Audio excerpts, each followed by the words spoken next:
Yes, the session it should be recorded, and all our sessions that are recorded are posted on our YouTube channel under the name of the Egyptian Society of Subsea Engineers, and we also posted on our LinkedIn page. Thank you very much. Please, Engineer Rob, go ahead. Hi, I'm Rob. I had been into subsea industry since 2008. Okay, I work with contractors and operators. Previously, I worked with a company called SIPEM in the engineering department. I think some of you have heard of it. And then I work with TC Energy as an owner engineer or a technical lead on a offshore pipeline project, which was the first in Western Canada. And since then, I had been consultant. Okay. So today it's like a subsea pipelines 101. It should be, I mean, we'll talk about different topics of construction and design. I don't know if we'll have enough time to finish it all this time, or we need to split it on 2 sessions. I mean, it depends on the questions that we receive, but let's start and see how, if we'll go through it all today or also in another session. So we'll talk about the classification of offshore pipelines, what are pipelaying operation, shore approaches, above water tie-in, and then we have a long section about pipeline design. So classifications of offshore pipelines.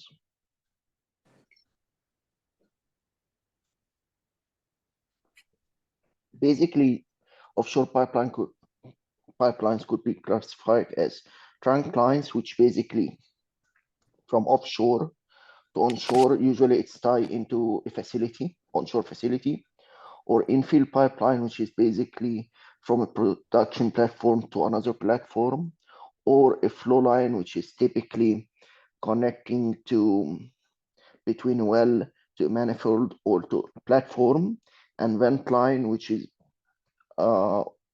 used in the flaring system, or SPM line, which is connected to a single point mooring. These type of classifications is important because there is different design cases and construction methodology for each of these types. Pipelaying. Basically, pipelaying, there are 4 ways for rigid steel pipelines, which are S-lay, J-lay, relay, and towing. S-lay, the first 3 are the most common ones. Towing, it's not used that much. And your selection criteria for pipelaying histology depends on the pipeline outside diameter and the water depth of your operation.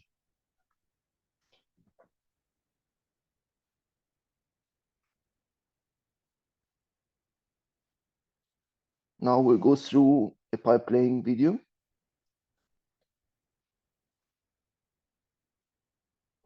Can you see the video or not yet?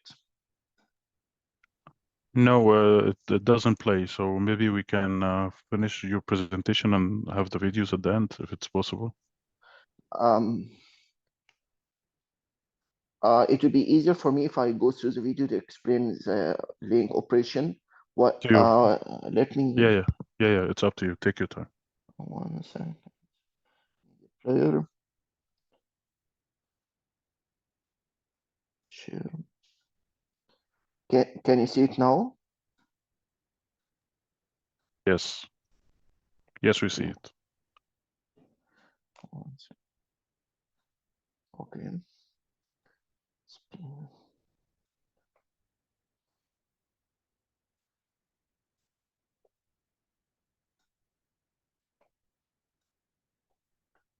So that's Castor 1.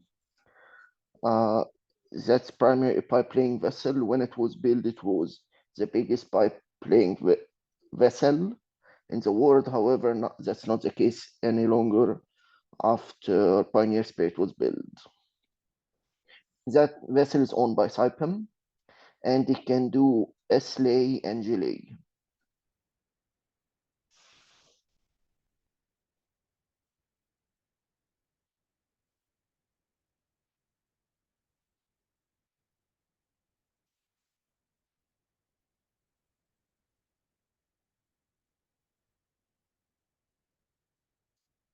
That's how pipes are loaded into the vessel to start the construction.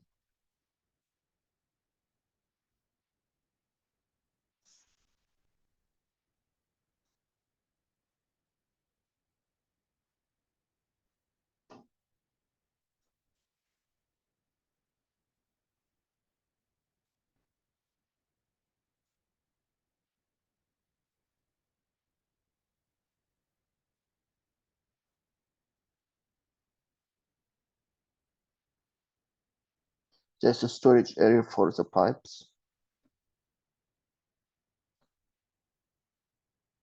Now pipes will go into beveling station. And what's unique about Castor 1, it's the only pipe laying vessel which accept triple joints to the firing line. Usually it's single or double joints. There's the only vessel in the world that, as of today, that accept triple joints.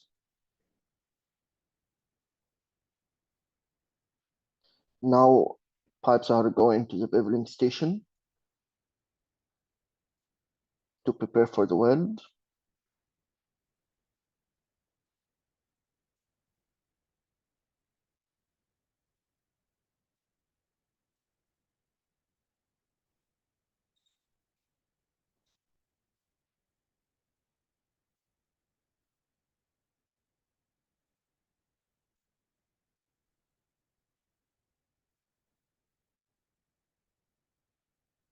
There's the first weld.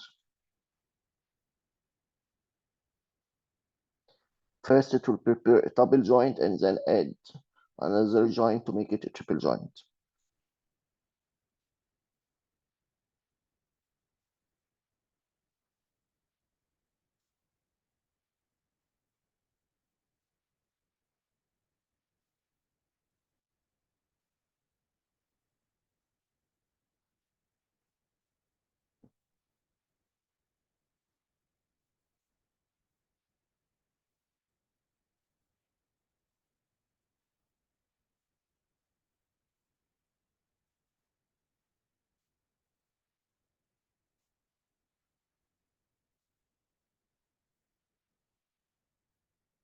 Now it's doing the NDT of the prefabricated triple joint.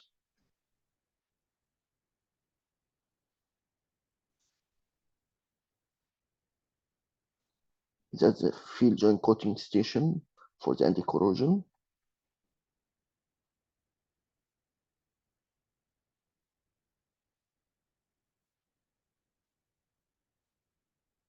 The amine field coating station for the external coating. Now it's going to the main firing line.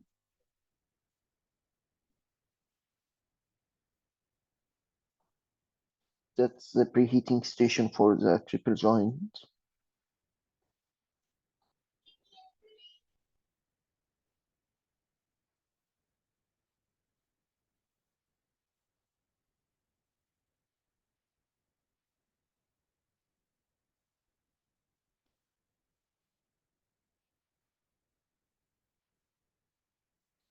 That's the root pass.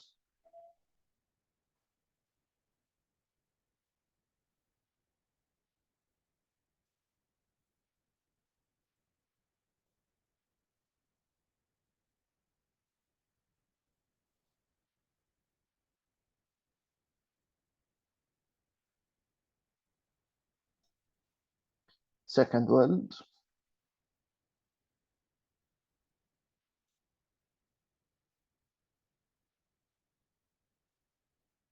Third weld.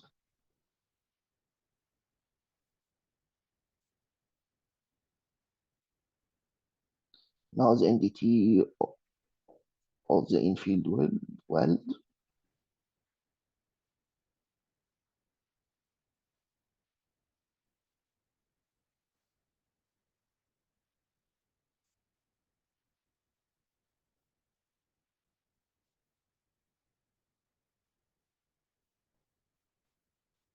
You will have this process on this station only if you have concrete coated pipe. And now start laying the pipeline through the stinger. And you can see why it's called S-lay, because the pipeline has a shape of an S while it's being laid. And this S-laying is the only laying methodology that's suitable for concrete quick coated pipe, because in J-lay and relay, you can have concrete quick coated pipe. Now there's a J-lay.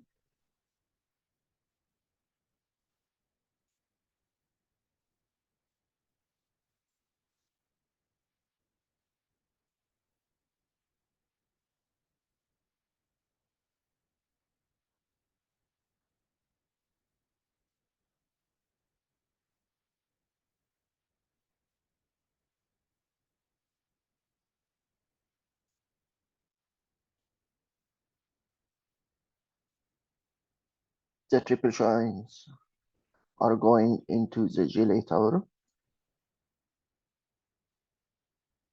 And there is no J-lay laying vessel, as far as I know, in the world who can do concrete quick coated pipe.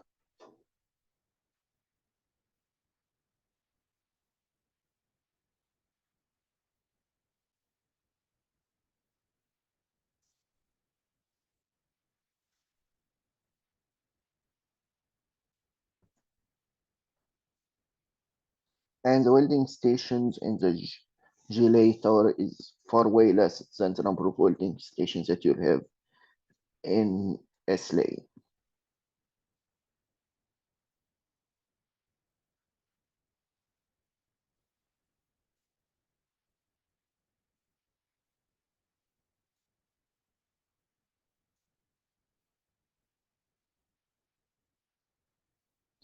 And as you can see, the pipeline is laid.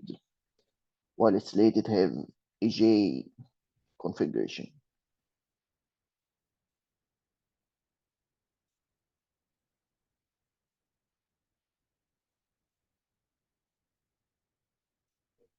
You can see the PowerPoint again, right?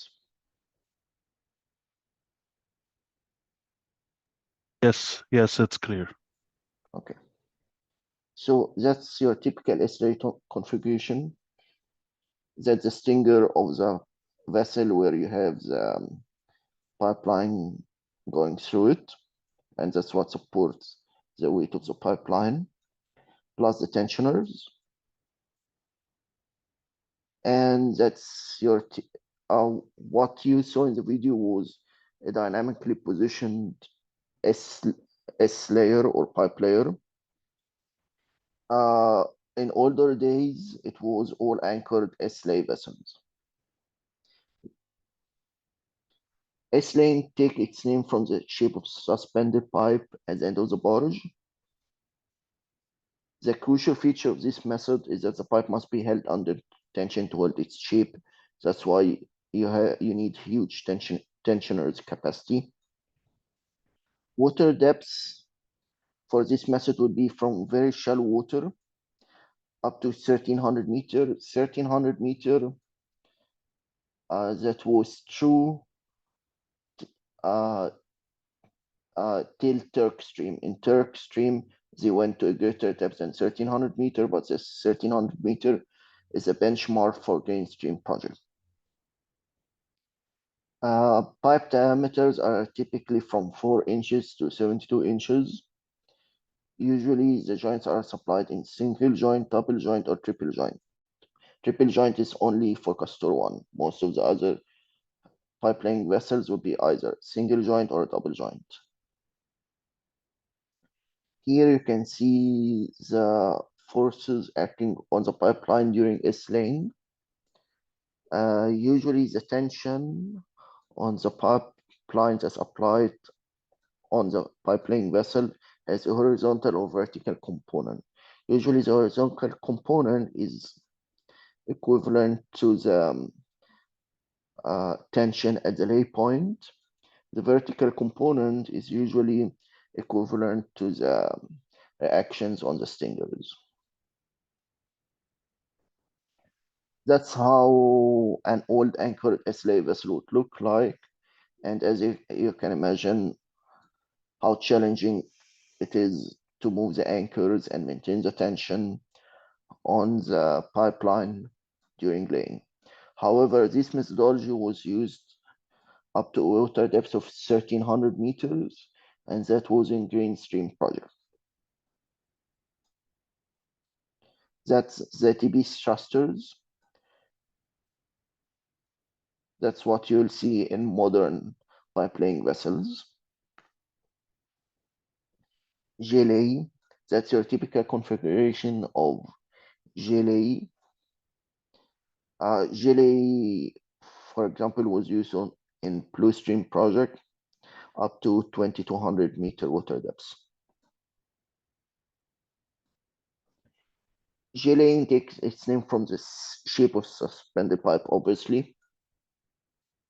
The curve is similar to a catenary and the curve is similar to a catenary and develops low stress levels in the pipe compared with ESSE. It's used in deep waters with a minimum water depth of 100 meter and up to 3,000 meters, with a high static tension to be applied towards the pipe string. That's the towing method. It consists in constructing the line onshore and towing it into place. It could be at the surface. You could be towing it at surface, below surface, or on the bottom. The technique has the advantage that the line can be inspected and tested before it's towed. It can be used for single lines and for bundles. The main disadvantage of it is fatigue during transportation. And of course, it's used only for small single lines or bundles. That's your typical relay configuration. Here is the reel pipeline, and that's what we'll call an aligner, and the straightener and tensioner here. The rear laying is also an S-lay configuration, but it uses the pipe coiled on reels of wide diameter, thus avoiding all the welding and DT field joint coating operations during laying.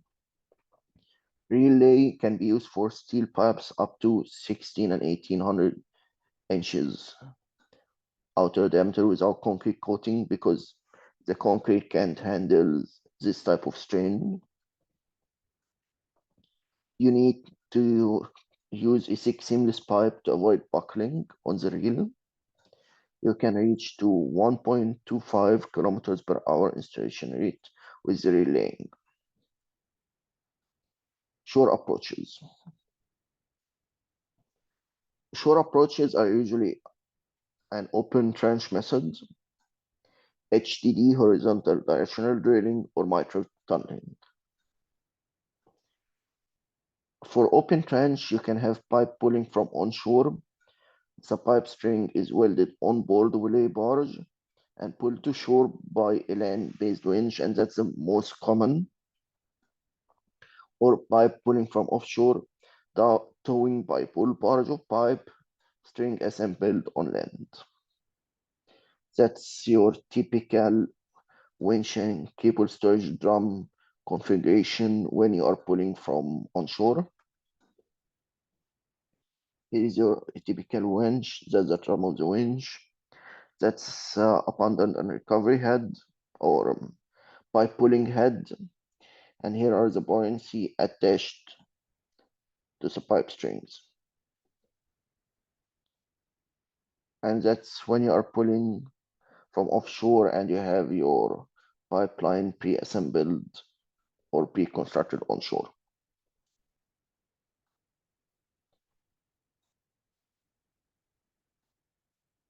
Now we'll see shore approach construction video.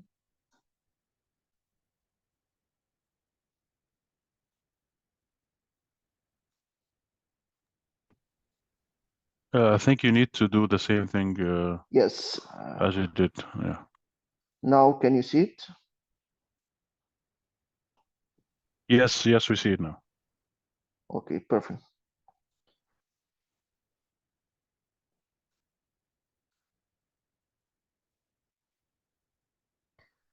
That's an anchor.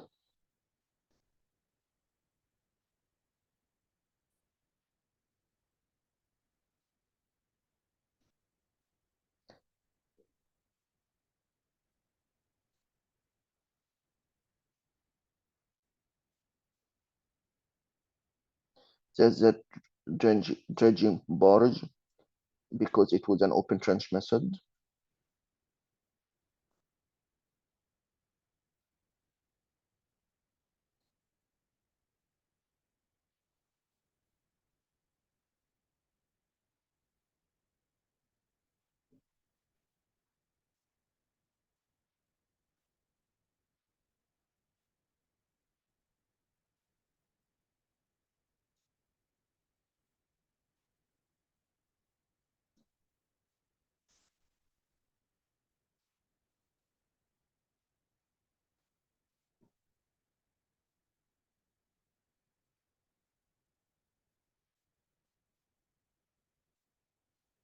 Usually you have a dedicated dump locations where you can dump the dredge materials for environmental reasons.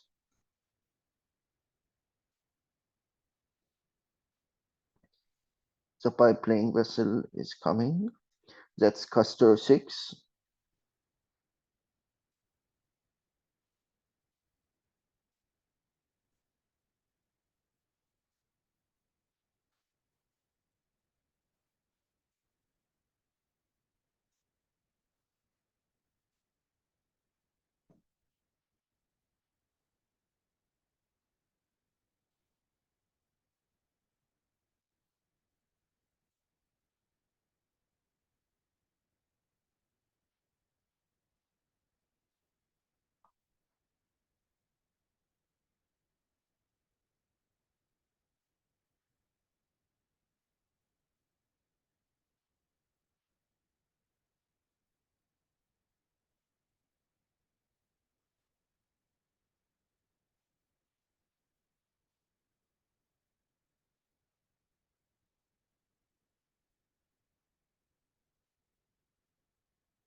The pipeline is pulled in place.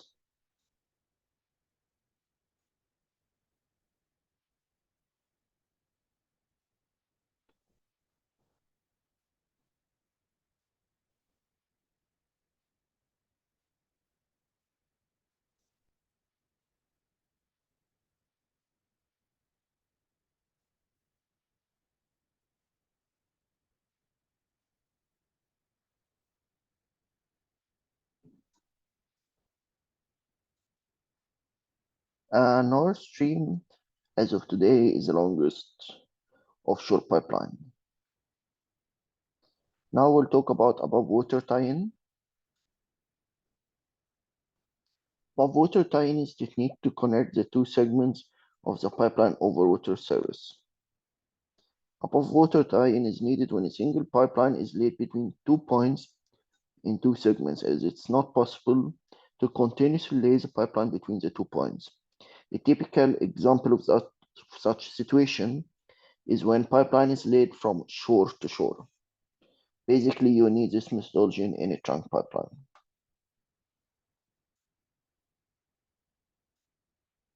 As you can see, the barge is approaching the 2 joints, the 2 segments of the pipeline. It starts lifting it above water.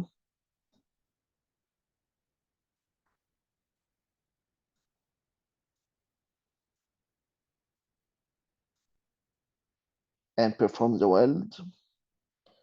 The laying barge needs to move laterally. And now starts to lay down the tied-in section. And now it can move away. Now we'll talk about the design activities of subsea pipelines. Basically, we'll go through the input data, route selection process, wall thickness selection, bottom stability, free span analysis, and on-bottom roughness, and in-service buckling and pipeline protection and classic protection.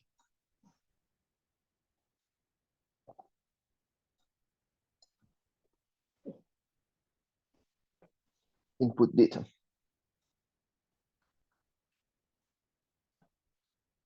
Uh, the purpose of the survey is the identification of preliminary route corridor.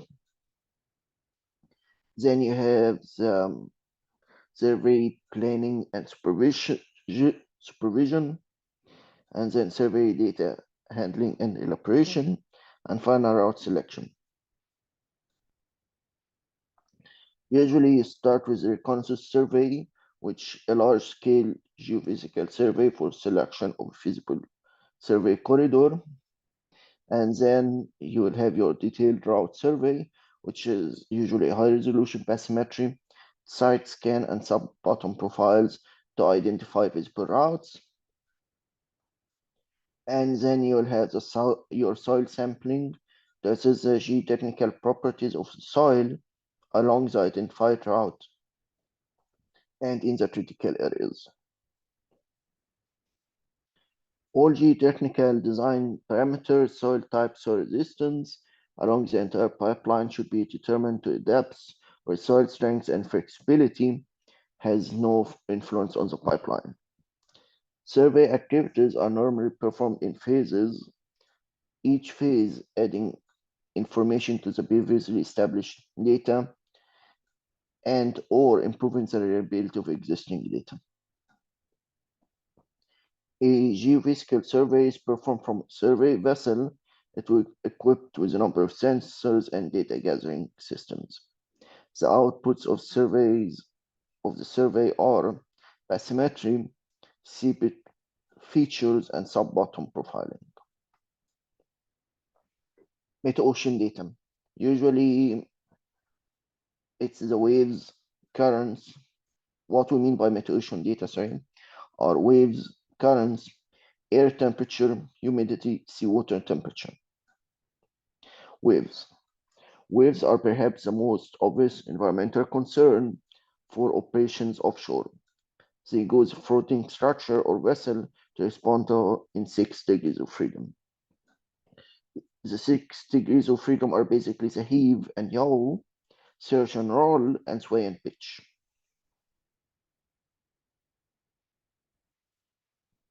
They constitute the primary cause of downtime and reduced operating efficiency during the construction of the pipeline. Waves are primarily caused by the action of wind on water. Waves that are still under the action of the wind are called waves, where when these waves have been transmitted beyond the wind-affected zone by distance or time, they are called swells. Water waves can also be generated by other phenomena, such as high currents, landslides, explosions, and earthquakes like tsunamis. Waves data. Step 1 is the data gathering, and then data processing, and then data extrapolation, which involves statistical analysis. Currents.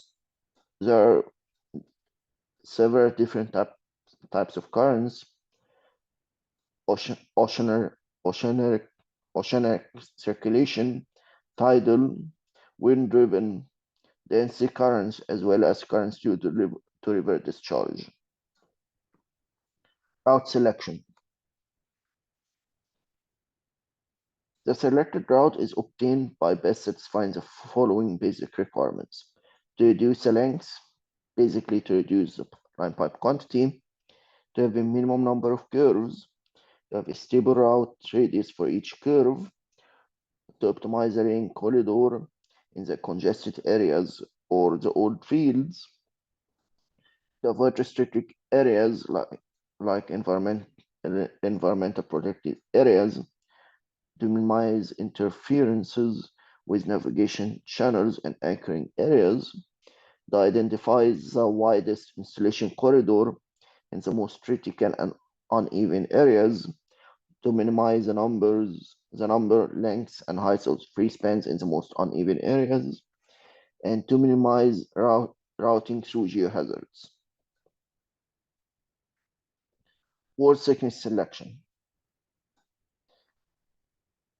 When you are designing or selecting the wall thickness, you need to satisfy all these criteria. the pressure containment criteria, external pressure collapse, propagation buckling, residual bending capacity, and local buckling, which is combined loading criteria as per DNB. Here you can see some failure modes of subsea pipelines. That one is a bursting due to internal pressure. That one is external pressure collapse, and after the collapse, it starts to propagate till it's stopped by a buckle arrestor, like this one here. And that's failure due to combined loads and local buckling. On bottom stability. On bottom stability analysis is performed to ensure the stability of the pipeline when exposed to waves and currents. Hydrodynamic stability is generally obtained by increasing the submerged weight of the pipeline by concrete coating. Other means may sometimes be applied, such as increasing the steel wall thickness, placing concrete blankets or matrices across the pipeline, anchoring or covering it with rock or gravel. Alternatively, the hydrodynamic forces may be reduced by placing the pipeline in a trench on the seabed. Here you can see the force diagrams on the pipeline. Here is the lifting force. Here is the drag and inertia forces, and that's the friction due to seabed, and that's the normal reaction due to the weight of the pipeline.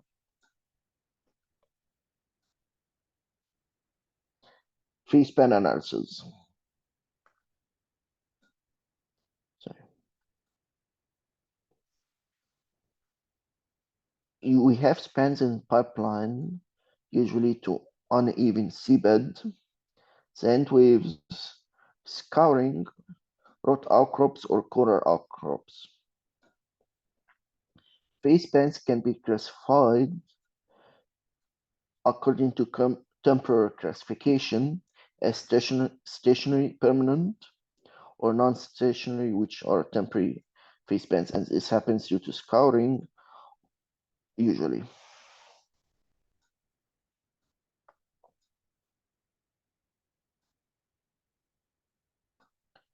Potential problems of phase spans. Fatigue due to cyclic loads caused by vortex-induced vibrations, or VIV, and direct wave action. Fatigue of the concrete coating material, danger of losing concrete coating, loss of stability and floating to surface, overstress, combined loads, local and global buckling, or hooking by fishing gear. On bottom roughness. You need to perform free span assessment and on bottom roughness side by side, because free span assessment usually look mostly on the VIV criteria. On bottom roughness looks at the local buckling criteria. The purpose of the on bottom roughness analysis is to identify free span distribution along the route, the location where the pipe stress associated with free spans exceeds allowable stress, the results of the on bottom roughness analysis coupled with the free span analysis will be used for the design of the pipeline intervention work, i.e. the seabed preparation. That's a typical video of the seabed preparation. That's a 4-pipe vessel.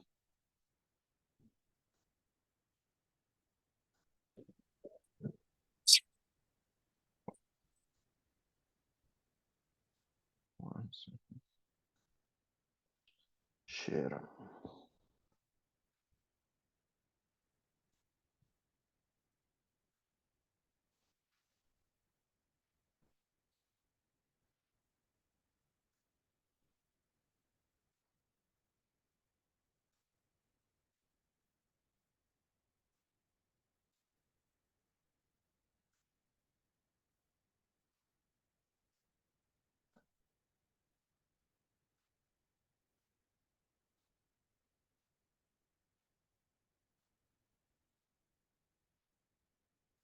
Here is a full pipe.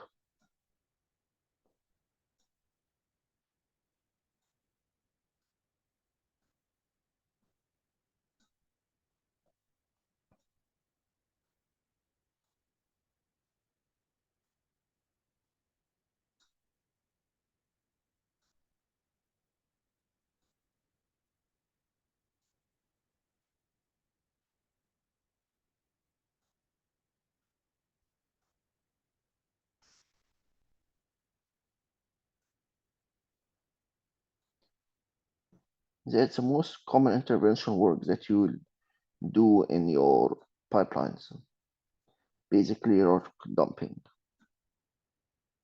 There are more complicated intervention works, but that's the easiest and the cheapest option usually. In-service buckling. In-service buckling could be either lateral and upheaval buckling. The axial friction of the soil restrains the axial expansion during operation. A compressive effective force develops, and it can become larger than the Euler buckling load. The consequences are a lateral horizontal buckling for unburied pipeline, or upheaval vertical buckling for buried pipeline, or even you can have some upheaval buckling due to free spans. That's your typical lateral buckling. Here's the initial configuration, and that's your post buckling configuration. Here in the onshore pipeline, you can see this. I think so. You can see the upheaval buckling here. The integrity of pipeline with potential for global buckling can be assured by two design concepts. Restraining the pipeline, which is basically maintaining the large compressive forces, or releasing the expansion forces, potentially causing it to buckle in a controlled way, so avoiding the excessive bending moments and curvatures of the pipeline. Usually the second methodology is called snaking. Pipeline protection. That's what a poorly protected pipeline would look like. As you can see, the concrete weight coating is heavily damaged here. Here are some failure scenario. That's when an anchor hooks with a pipeline. As you can see, lifting first, it hooks up, start lifting the pipeline, and then you can have ovalization, flattering, and indentation. Need for pipeline protection. Approximately 1/3 of pipeline failures are due to external loading. Main hazards: trolling, dropped objects, dropped and dragged anchors and anchor chains. Protection design would be either by deterministic design, for trolling, you need to prevent trolling, or risk-based design, example, dropped objects. Some mitigation measures. Rock dumping on top of the pipeline for protection, trenching and lowering, protection covers, increasing the concrete and or wall thickness of the pipeline, rerouting, installing of matrices, minimizing of free span gaps to prevent hooking. Cathodic protection. Sacrificial anodes are normally mounted on the pipeline, press-rate anodes, but it can be installed on seabed, what's called anode assemblies. This option is particularly suitable for retrofitting if the pipe anodes have been consumed or become disconnected. Here you can see the concrete coated pipe with a press-rate anode where you have anode flushed with a thickness of concrete. And here is per pipe press-rate anode where you can see the anodes popping higher than the pipe. So that's the presentation.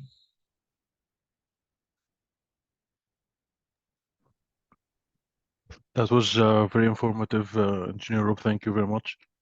Thank you. Do you think we can have another session later on?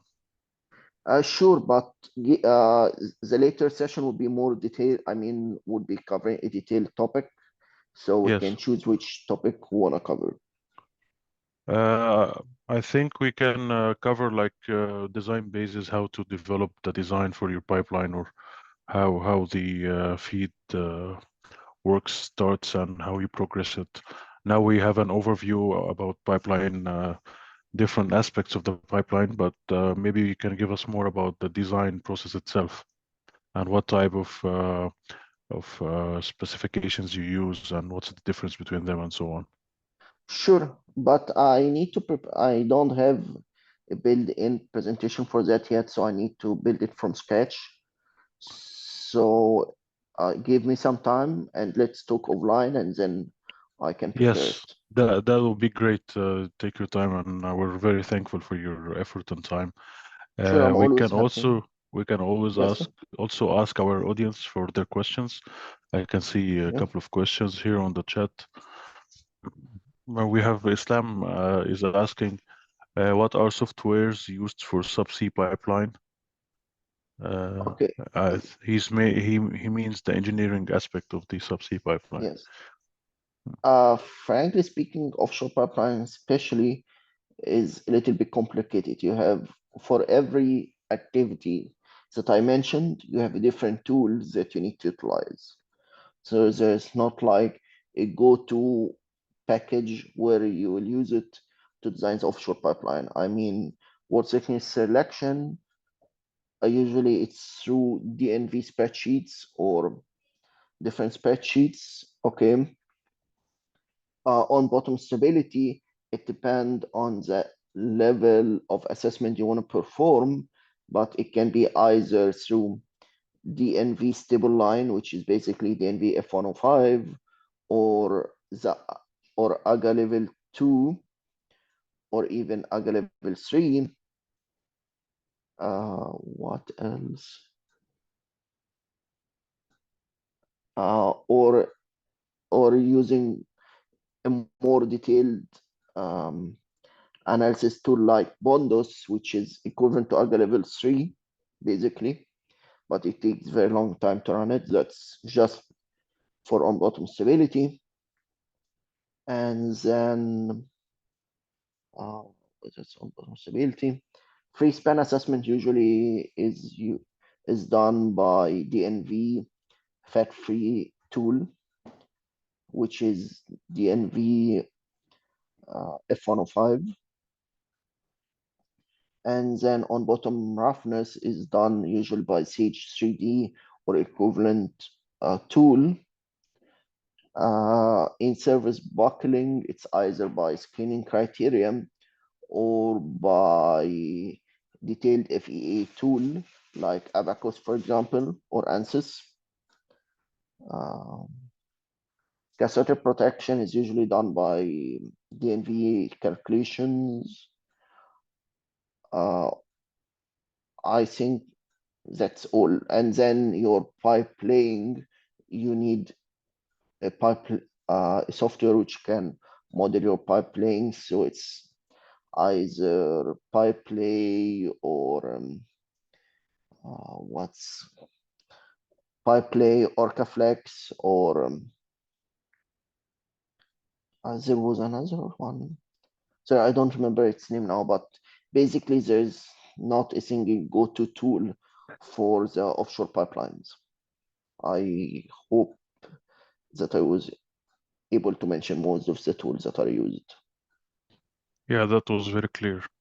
Do we have any other questions, our audience here? Thank you also for attending. You make our webinars rich by your discussions, so thank you for being part of it. Do you have any further questions we can ask our speaker? You can type it on the chat, or even if you want to raise your hand, it's okay. So we have a question from Abdurrahman. It says, Yes. shall it need finite element analysis, FEA, in pipeline design, for example, in free span analysis, or just screening is sufficient? That's his question. Basically, screening is what's called free span assessment. Yeah. It's basically a screening criterion by DNV. So DNV define the criteria to avoid vortex-induced vibration, okay, and you use this criterion to define your minimum span length and perform a screening criteria. Your local buckling checks are usually performed by Sage 3D.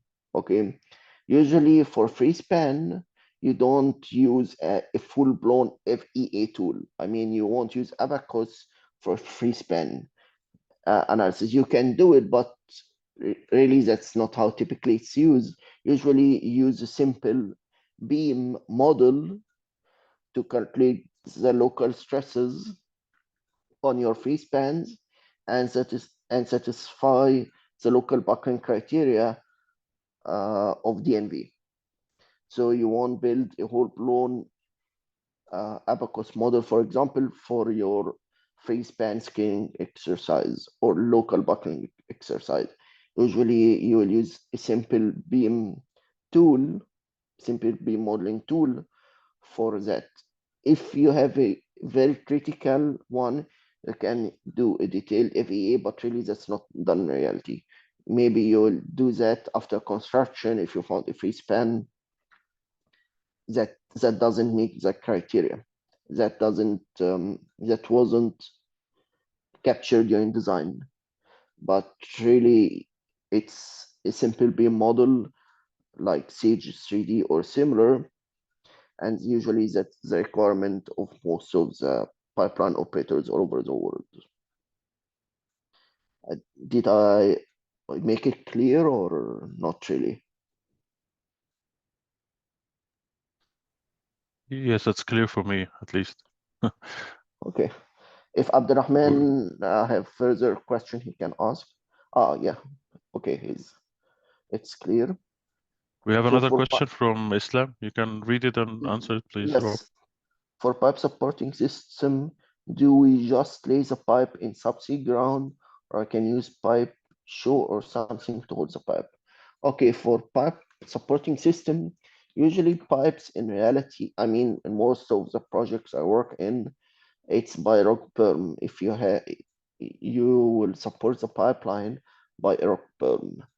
There are some fancy support systems for subsea pipelines, but really I haven't seen it in reality. I mean, it's always proposed by vendors, but at the end of the day, work berms were very efficient, and most probably you need it for various intervention work, either for backfilling or something like that. So your rock dumping vessel would be utilized to support the pipeline, basically. I mean, like as you can, as you have seen in the uh, rock dumping video, you can use rock the you can use the full pipe, for example, to construct a rock berm under the pipeline to support it. So I have never seen a mechanical support. I mean, there are always proposals, these fancy mechanical supports. Have I seen it into rare projects? No.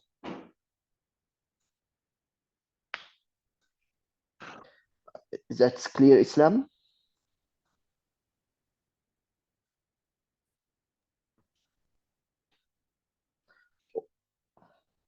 Actually, even if people, I mean, instead of texting, they can talk if they want to ask some questions, but it's your call.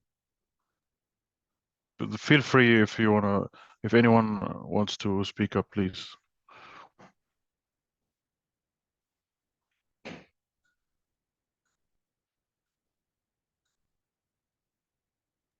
We usually use the box because when the presenter is presenting, not to disturb. But after the session, Okay. we do welcome any exchange of questions and ideas.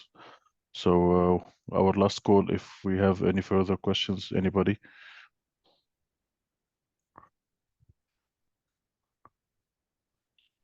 Studying in design, deep technical. Yes, of course. That's why you have a huge Can we read the question, Rob, please, first yeah, for the yes. recording? Yeah. Oh, sorry. Yeah, sorry. Is designing require deep studying of geotechnical and environmental parameters to assess interfacing with design practices? Yes. As we have seen in the presentation, you need to start your design with data collection. And it varies from an area to another area. I mean, for example, if you are operating in the Mediterranean, for example, um, there have been so many projects there, or in the North Sea, most of the companies knows very well the environmental conditions there.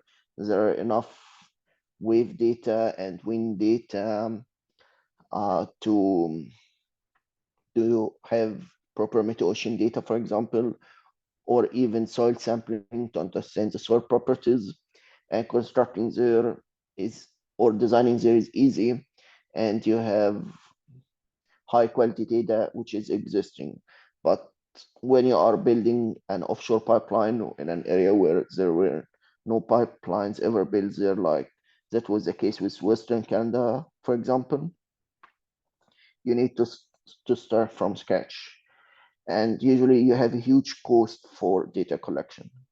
I mean, it's not huge compared to the construction cost, for example, but usually you're talking about tens of millions just for data collection, especially if you are doing it in an area where there were no previously installed pipelines. And usually it's huge cost, but really compared to the risks that you can have during construction, it's um, it's um, it's insignificant. I mean, for example, for geotechnical, you need to have proper soil sampling, especially in the trench sections for onshore for uh, shore approaches.